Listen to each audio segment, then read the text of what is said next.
नमस्कार दोस्तों, welcome to PK classes. दोस्तों, shape factor and purpose of shape factor, subject आपका हीट एंड मास ट्रांसफर। तो आइए दोस्तों देखते हैं सेप फैक्टर क्या है। तो दोस्तों, जो भी छात्र पीके क्लासेस में फर्स्ट टाइम है, जो अभी भी पीके क्लासेस के साथ नहीं जुड़े हैं, वह चैनल को जरूर सब्सक्राइब करें, साथ ही दोस्तों वीडियो को लाइक भी करें। सेप फैक्टर क्या है? अब सेप फैक्टर जो है आपका, सेप फैक्टर रेडिएशंस के अंदर आता है, रेडिएशन हीट एक्सचेंज में आता है और सब्जेक्ट आपका हीट एंड मास ट्रांसफर है। सेप फैक्टर जो है, इससे हमको पता चलता है कि कोई भी ऑब्जेक्ट या कोई भी वैल्यू से सेप से कितनी रेडिएशंस अफेक्ट होती है। यदि हम अलग अलग प्रकार के सेप का उपयोग करते हैं तो एनर्जी में क्या चेंजेस आता है, रेडिएशंस में क्या फर्क पड़ता है। It is the fraction of radiation energy. यह एक ऊर्जा का अंश है जो एनर्जी रेडिएट होती है bye one surface which is incident on another surface. Means एक सरफेस से कोई ऊर्जा रेडिएट हो रही है और जाके दूसरे सरफेस पे जाके रिसीव हो रही है। When both surface is placed in non-absorbing medium, जब हम दोनों ही सरफेस को एक नॉन एब्जॉर्बिंग मीडियम के अंदर रखते हैं तब ऐसा होता है, जिसको हम क्या बोलते हैं, shape factor. It is the fraction of radiation energy radiated by one surface. Means यह ऊर्जा का वह एक अंश है, विकिरण का वह अंश है जो एक सरफेस से उत्सर्जित होता है और दूसरे सरफेस पे जाके रिसीव होता है, और दोनों ही सरफेस हमारे नॉन एब्जॉर्बिंग माध्यम में रखे। It is affected by in object shape, या हम बोल सकते हैं the value of shape factor is affected by object of shape. इसकी जो वैल्यू है वो ऑब्जेक्ट के शेप से प्रभावित होती है, शेप से अफेक्ट होती है, but is independent on it's dimension.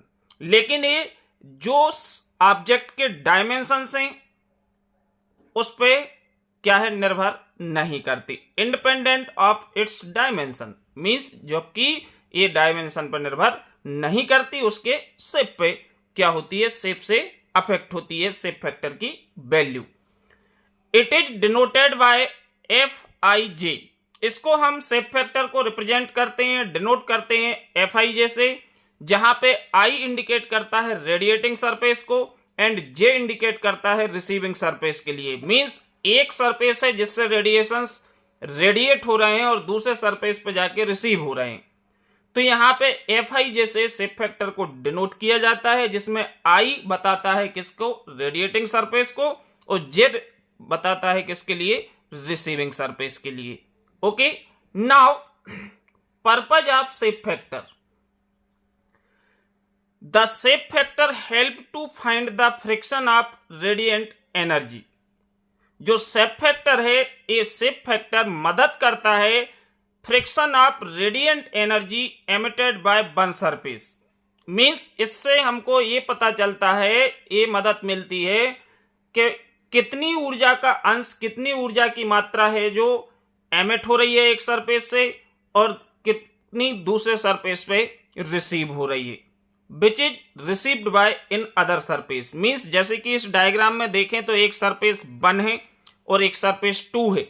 Surface 1 से जो एनर्जी एमिट हो रही है, रेडिएंट एनर्जी एमिट हो रही है, वो सरफेस 2 गेन कर रहा है या रिसीव कर रहा है, और जो सरफेस 2 से है वो 1 पे जा रही है। तो यदि सरफेस 1 पे एनर्जी Q1 मात्रा में जा रही है तो 1 से 2 के बीच में तो Q12 in the form of heat equal F12 into Q1। Similarly यदि 2 से 1 पे आ रही है तो Q21, अब 2 से 1 तो Q21, ये माइनस नहीं है, ये डैश है, Q21 मतलब 1 से 2 के बीच में इक्वल F21 इंटू Q2, यहां भी माइनस नहीं है, F2-1 इंटू Q2 मतलब सेप फैक्टर इंटू हीट। तो फॉर एग्जाम्पल भी कंसीडर टू सरफेस 1 and 2। उदाहरण के लिए यदि हम मान लें कि कोई दो सरफेस हैं, एक 1 है और एक 2 है। In this case energy transferred from surface 1 to 2 is. तो 1 से 2 के बीच में कितनी एनर्जी ट्रांसफर होगी? वो Q12 के बीच में जो एनर्जी ट्रांसफर होगी ये F12 इंटू Q1 अमाउंट होगी, जहां पे Q1 equal sigma A1 T1 की पावर 4 हम ये लिख सकते हैं। सिमिलरली फ्रॉम सरफेस 2 to 1, अब 2 से 1 की ओर सरफेस में कितने मात्रा में ऊर्जा आएगी?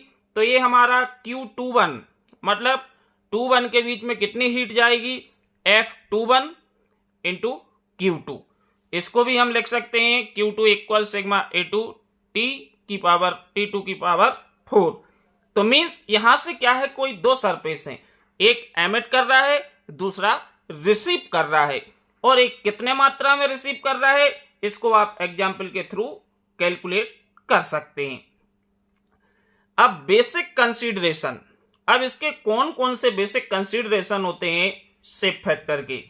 For the calculation of shape factor for specific object, किसी भी स्पेसिफिक ऑब्जेक्ट के लिए जब हम शेप फैक्टर की बात करते हैं और उसके एनालिसिस करते हैं, radiant heat exchange between surface, मतलब दो सरफेस के बीच में कितनी एनर्जी या हीट एक्सचेंज हो रही है, the following considerations are useful. उसके लिए ये जो कंसिडरेशन है ये क्या होते हैं, उपयोगी होते हैं। अब इसमें फर्स्ट हम देखें फ्लैट सरफेस। यदि हमारे पास फ्लैट सरफेस है तो फ्लैट सरफेस जो होता है इससे रेडिएट नहीं होती है क्या, एनर्जी। इसके सरफेस से एनर्जी रेडिएट नहीं होती है, और यदि एनर्जी रेडिएट नहीं होगी तो शेप फैक्टर जो है इसका वो क्या होगा, 0 होगा। 1 to 1 में क्या होगा, 0।